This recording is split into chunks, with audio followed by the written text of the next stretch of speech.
Hello and welcome to the spring season of One-on-One Sports. Coming up for you today, we have a full transfer window recap, A Super Bowl recap, some good old WWE, and so much more. and it all starts Right now.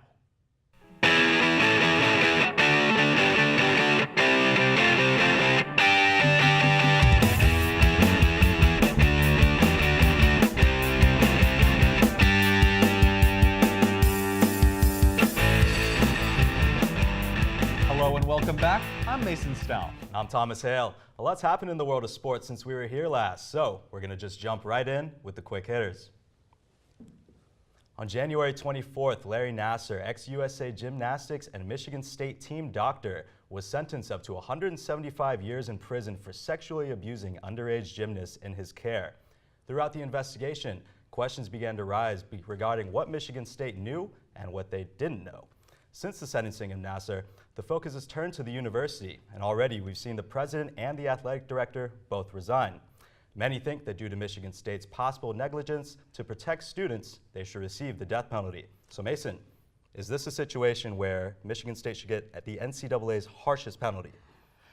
It's really tough to say. First of all, it's so new. Yeah. We still know very little, which is terrifying because of how much we do know. And we haven't had a death penalty since the SMU case nearly 30 or 40 years ago. Exactly, and obviously we've had some terrible scandals since then. You Absolutely. look Baylor, Penn State, of course, but we've never seen anything quite like this. Of this magnitude. Certainly not. 256 young women coming out during the just trial period alone. The Penn State case was only about 55 to 56 students. Only, and that's the terrifying Right, thing. We say exactly. only.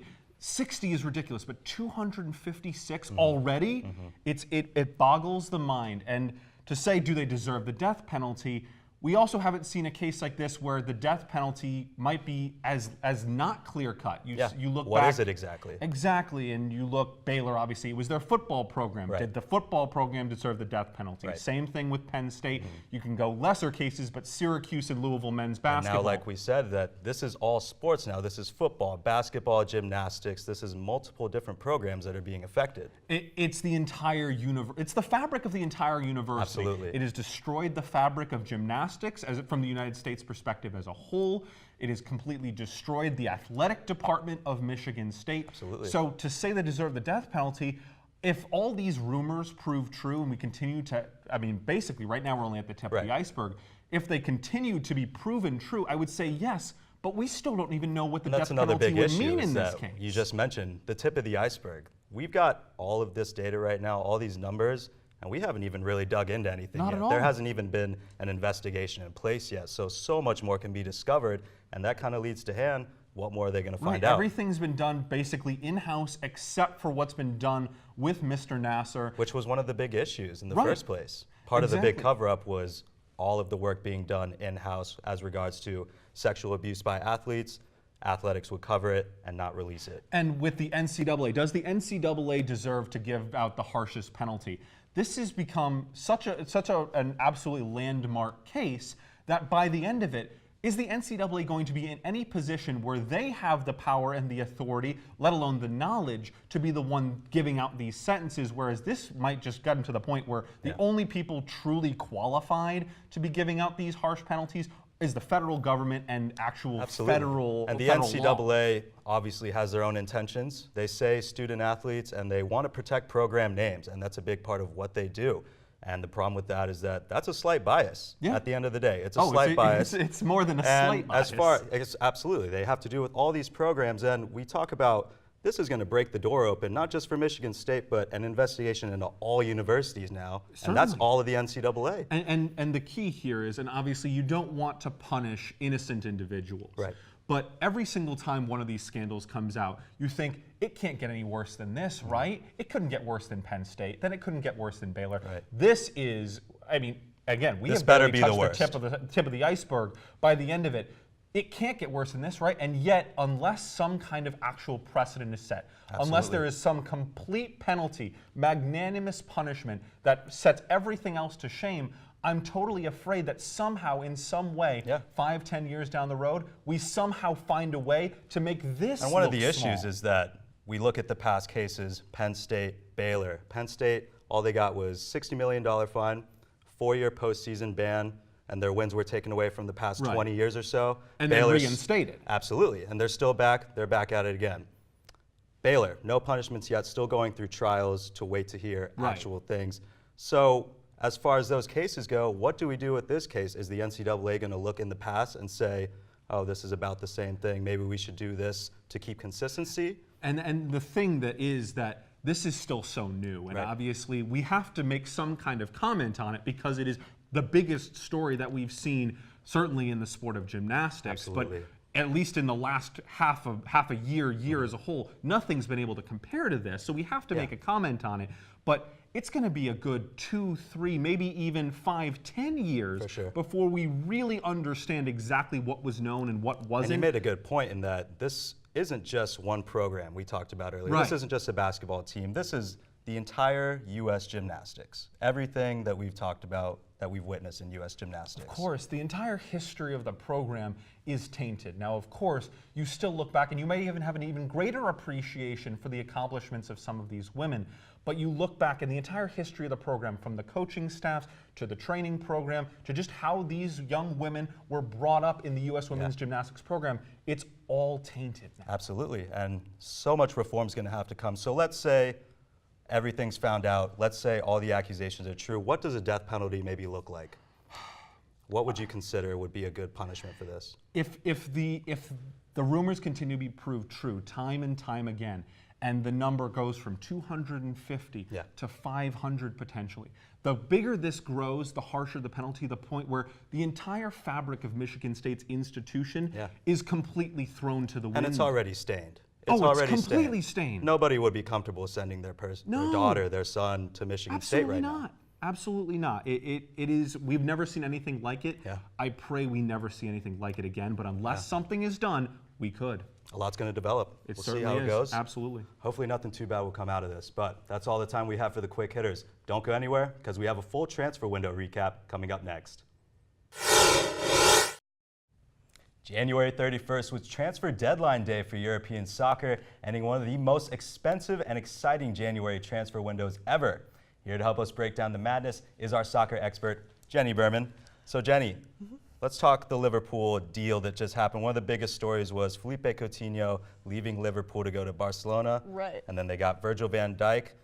Do you think they lost more than they gained, or gained more than they lost? I think, honestly, the addition of Salah has changed their team entirely to the point where you're like, you know what? Selling Coutinho isn't the worst thing that could happen. Yeah. Whereas when they were talking about doing it in the summer, they didn't know what they were going to have. It was like, if Liverpool sells Coutinho, they're giving up. Right. But now you can say it was good. They got a lot of money out of it. I don't like how they invested the money, though. Okay.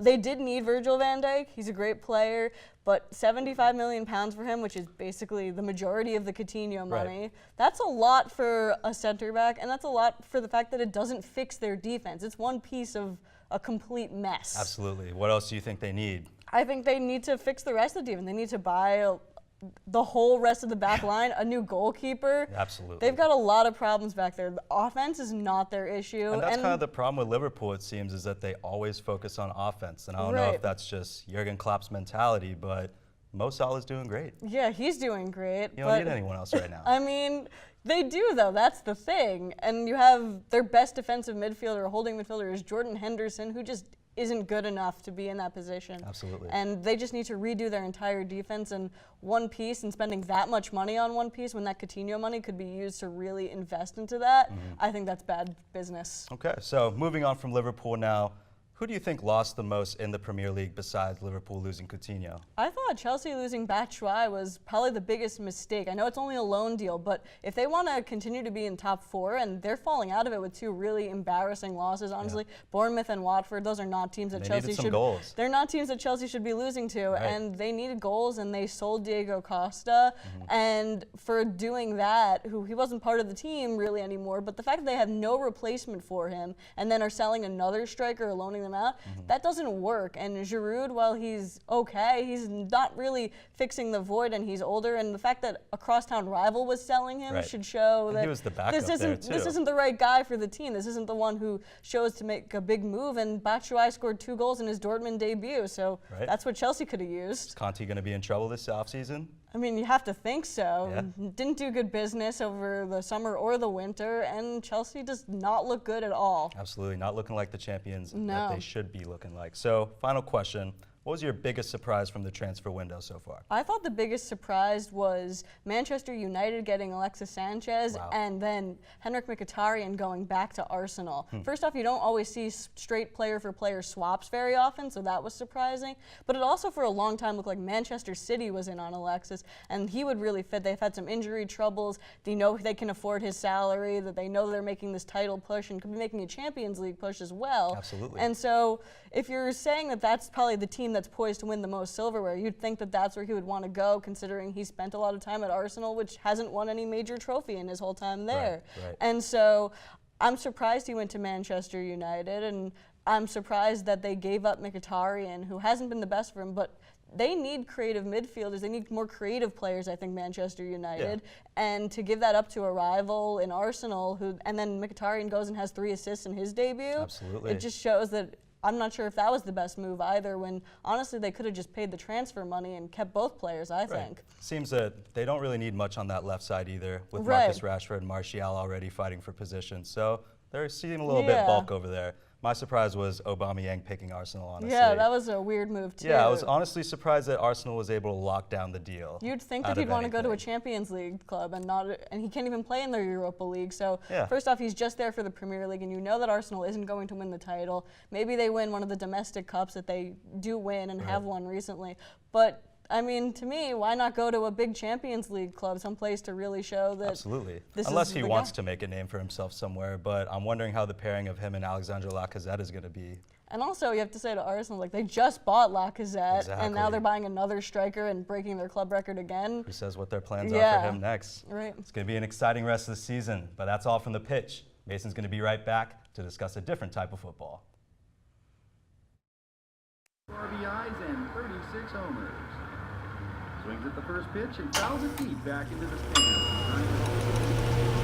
stands. Chill raw and prepared foods promptly. 1 in 6 Americans will get sick from food poisoning this year. Check your steps at foodsafety.gov.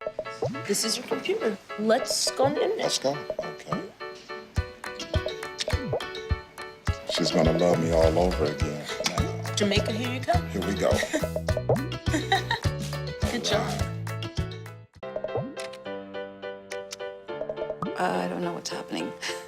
Start a new chat. What did I do? Okay. Wow. That is so weird. Hey! Hi! Oh my gosh. Hi. God, I don't even know what to say right now. I'm so nervous. Gia, you're so big. Come closer to the camera. Wait, now you're in my face. That was so good. When you throw away money on wasted electricity, you're throwing away everything you could have bought with it. Saving energy saves you money.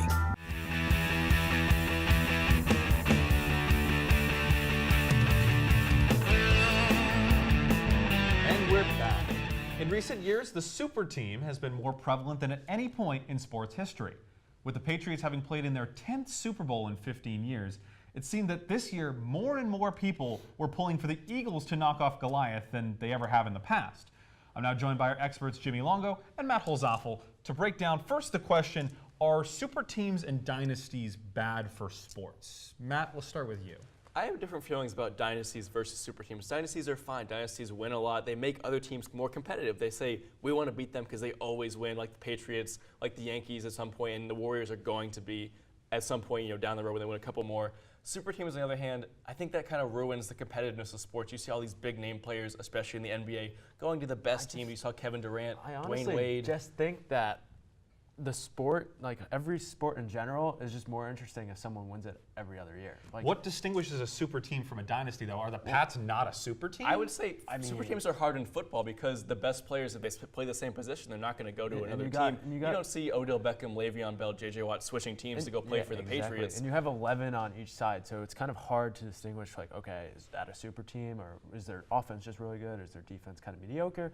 But when you're looking at an NBA team like Golden State, you have 4 all-stars. Because Golden on State your has started team. to resemble the All-Star game. If an NFL team started to resemble a Pro Bowl game, that's the problem. I don't think that's going to happen, though, because like you said, there's so many players and so many, a limited number of elite players and salary cap issues. But the NBA, it's been a real issue. But it's never fun watching a Super Bowl or a NBA Finals or an MLB game or the World Series and have the same team play in it. And the same team And it hurts win. regular season games, too. Who's going to watch the Mavericks play the Knicks? They're not going to play in the finals, maybe not even the playoffs. This is also another good point. Why the Patriots, the fans were so, they knew. They were like, oh, yeah, we're going to win with 1 minute left. They were like, no, we got it. We got it in the bag. That's why I think it's good to But the have Pats different didn't teams. win, which brings us to our second question of what do you do with Nick Foles, a player that was the backup to Carson Wentz, who might have been the MVP if he didn't get injured. Now Foles is a Super Bowl winner and Super Bowl MVP. What do you do with him, Jimmy? The Eagles have a lot of thinking to do in the next couple of months. A lot of thinking. He just Foles came off the best 5 games of his career, in my opinion. Now, I think if you're the Eagles, you have to strike the iron while it's hot and kind of trade him right now. I think this is the perfect time to. Just came off Super Bowl MVP. He's in Disney World right now, soaking up the sun. And I think they need to get rid of him. And I think 2 potential teams, Jets and the Dolphins. I don't have a problem with trading him, but you don't have to trade him. Obviously, this is when he's at his peak, right? People are going to pay the most for him in trade value. But I don't have a problem with them keeping him because they have another year in his contract. They're going to see what they can get for him in the trade market, or if they get some money for him and picks maybe. But they don't have to trade him. How many teams can say they have a Super Bowl MVP quarterback as their backup? Backing up a guy who could have won MVP this year if he had stayed healthy. I think it would be more beneficial for the Eagles to get rid of him now because I know for a fact they can get more for him now if until another year they wait for it. You also have to factor in Wentz's injury was a torn ACL. I think it was also a torn LCL. So you have to see how he recovers in the offseason before you deal Foles. 20 years ago, I would have said Foles would definitely be the way to go. But now with the medical technology that we have, and I think Carson Wentz is going to come back just as he is, as he was, or even better. It's certainly going to be interesting. Both Foles and Case Keenum might be looking for new teams this offseason. But that's all the time we have from the gridiron. Next up, Thomas will be stepping into the ring for some WWE. Ronda Rousey was once the face of women's MMA, boasting an impressive 12-2 record. As of last week, she came out of retirement, signing a deal with the WWE. I'm now joined by our WWE superstars, Andrew Vandalis and Brad Clear, to break down what this move means and what's in store for the WWE. So, Brad, what's Ronda bringing to the table here? Well, first off, I think she's immediately the most popular and mainstream recognizable star on their entire roster. I think she's going to take the women's division by storm. She's going to have big-time matches right away. Will be in the most high-profile women's match at WrestleMania. She'll definitely be champion within the next 3 months. I don't see her. Oh yeah, I don't see her. I don't see her losing for a very, very long time. Is it that MMA experience? I think it's the MMA experience, the marketability, and recognizability that she has to a mainstream audience. I think she'll be very similar to what Brock Lesnar is. In the exactly. I was going to build off of that and say that she is going to be the Brock Lesnar of the women's division. 100%. And her fame transcends women's wrestling or WWE or even professional wrestling. In general, it's a pop culture phenomenon with Ronda Rousey arguably bringing the most mainstream audience to WWE in the past decade. Like you saw when she debuted, there's articles on ESPN, Yahoo, CBS Sports, everywhere. Fox, wherever. Right. You're not getting that from anyone else within the WWE. I remember she came out with The Rock 2 years ago, I believe. She just did. Yeah, 3 years ago. And everybody went crazy. Exactly. She put the boss in like an arm lock, and everyone went nuts. And everyone, since that day, has been wondering when she's going to step into the ring. Finally, we see it, though, and the impact is just phenomenal. And you see how much buzz they get from small appearances like that? Imagine what they'll get when she wins a championship or is in the semi-main event of WrestleMania. And she's going to hold that title for a very long time. I expect at least a year. And one of the things that I personally don't hear about is women's wrestling in general. So do you think that she's going to completely open this up for the entire sport? Well, women's wrestling has been marketed as a lately and been shown as a lately. The quality of women's wrestling matches has gone up, and the treatment of the women's wrestlers. With Ronda Rousey, that brings a whole different dynamic. Because not only, she's not a female wrestler, she's a butt kicker. She's going to go in and raise hell. And women's wrestling as a whole is on the map. It is of high quality. It's equal to the men's, and now it'll just be brought to the mainstream level it deserves to be. Even better. So guys, now Ronda Rousey's here.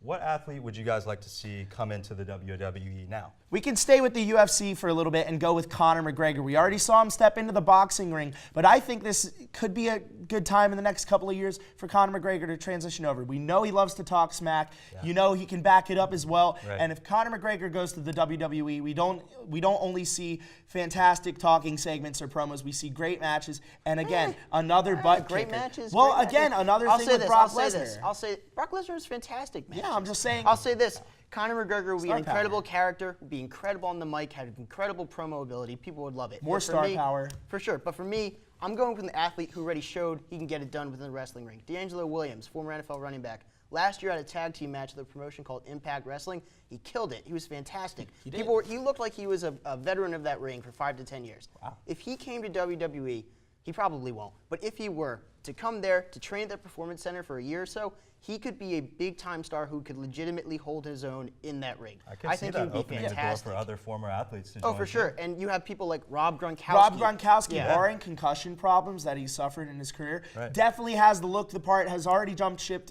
once to WWE in WrestleMania last year. And you look at WWE, they love to love take big guys. mainstream people.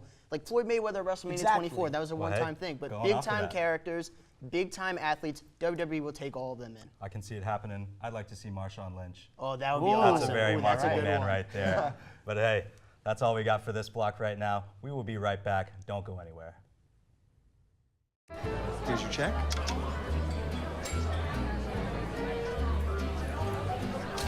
Oh, you got it. You know, since I got rid of my car, I really enjoy walking. Okay. Got it. No. Getting pulled over for buzz driving could cost you around $10,000 in fines, legal fees, and increased insurance rates. Oh, you're home early. You live with your mom? That'll set your game back a few years. Buzzed, busted, and broke. Because buzz driving is drunk driving.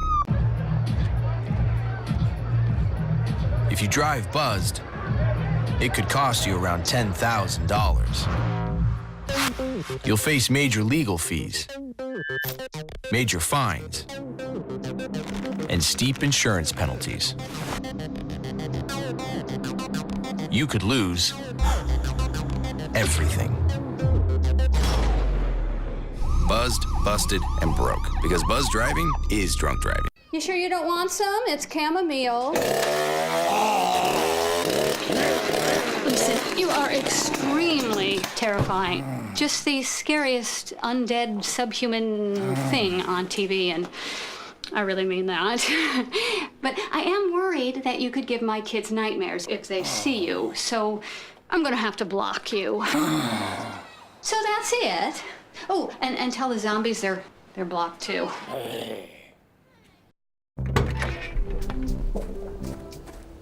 When you throw away money on wasted electricity, you're throwing away everything you could have bought with it. Saving energy saves you money.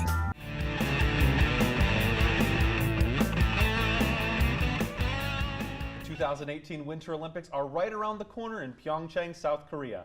With excitement building for the opening ceremonies, I'm joined in the lounge by our experts Emmanuel Taube, Anik Swarlik, and Megan Podgorski to tell us what to look for come Wednesday. So guys, it's the Winter Olympics. You've got all these crazy sports: luge, skeleton, biathlon. What is your favorite weird sport, stereotypically of course, that you're looking forward to see come the Winter Olympics? Oh, mine definitely has to be the biathlon. I mean, come on, you have guys who are like on ice skates with freaking rifles on their backs and they're shooting. Oh, it's so entertaining. Skis. They're cross-country skis. They're shooting rifles skates. that might just be the southern in me, but it's just so entertaining to watch.